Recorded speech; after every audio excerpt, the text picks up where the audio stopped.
چند جمله هم درباره تربیت فرزند میگویم. امروز شکوه ها و شکایت ها و گله ها زیاد است. جوانای ما خوب نیستن، جوانای ما منحرف شدن، معتاد شدن، شرابکار شدن، فیلم های مبتذل رد و بدل میکنن، ماهواره نگاه میکنن، فلان میکنن. ولی میدانید که اسلام چه میگوید؟ قرآن چه میگوید؟ الله و رسول الله چه میگویند؟ میگویند اگر پدر و مادری و جامعه‌ای فرزند صالح میخواهد باید 4 نفر صالح باشد. اگر ما میخوایم که دختر و پسرمون صالح باشن و مصلح باشن و عالم و دانشمند و مفید و پاک باشن و خدمتگزار جامعه باشن و آبروی جامعه اسلامی باشن، باید 4 نفر اول خوب بشن. این 4 نفر کیست؟ اولین کسی که باید خوب بشود پدر هست.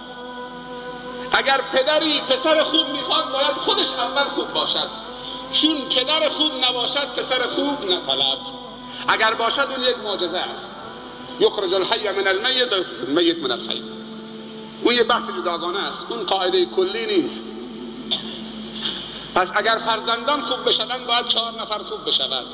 اول پدر. سوال: فرزندم چرا خوب نمیشوید؟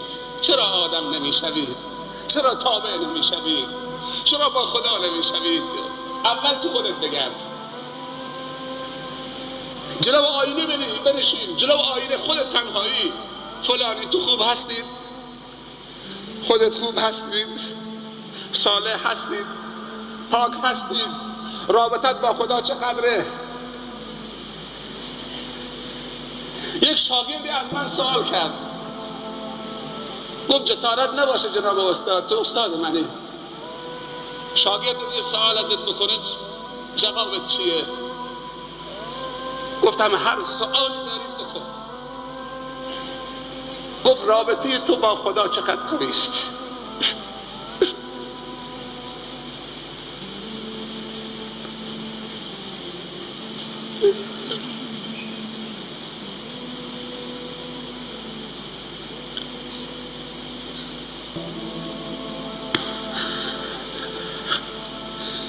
چقدر این شاگرد روی خودش کار کرده تا به خودش اجازه داده به شیخش بگه رابطه تو با خدا چقدر قوی است. اگر عصای بود اونجا، اگر این سوال تو جمع میکرد همونجا خفش میکردی، خردش میکردیم.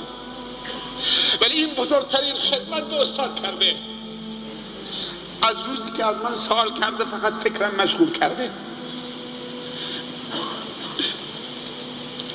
استاد رابطه تو با خدا چقدر خوبه، قوی است. چه سوالی بود. اگر من واقعا این فکرم به کار بندازم چه هدیه‌ای به من داد. خودش هم نمیفهمید، دست پاش میلرزید. گفت جسارت نباشه، منظوری ندارم. نه، این بزرگترین خدمت به استادت کردی تو. اما آیا منیت ما اجازه میدهد که بپذیرید؟ اگر فرزندان خوب میخواهیم باید پدر خوبی باشیم، مگر نه فرزند خوب نبید.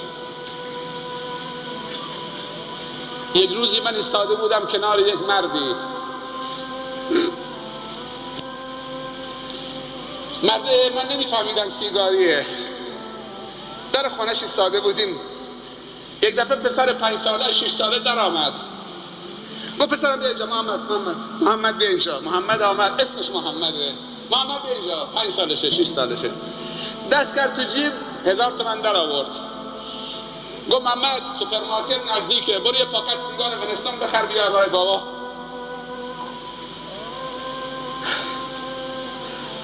اسمش محمده. دست میکنه تو جیبش، بابای سیگاری، معذرت میخوام، 1000 تومان در میاره. میگه محمد 5 سالشه، برو سوپرمارکت یه پاکت ونستون برای بابا بخر بیار. اینطوری تربیت میکنن. اگر این بابا پول دست بچه 5 ساله میداد، بابا این 1000 تومان بگیر اونجا یک کتاب فروشی هست، برو یه داستان پیامبران بخر بیار، یه کتاب مفید بخر بیار تا برات بخونم. بابا برو فقط داستان بخر بیار. جلو بچه هم فقط باز میکنه دود میکنه، برو کبریت هم بیار. من میگیم بچه های ما خرابه، بچه های ما شیطان شدن.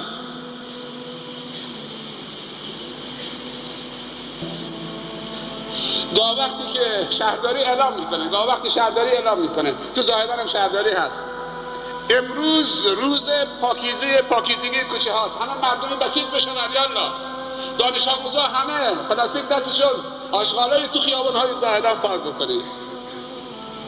دیگه چی شد؟ کوچه ها تمیز میشه. پوست پفک و پوست فلان و پوست فلان و.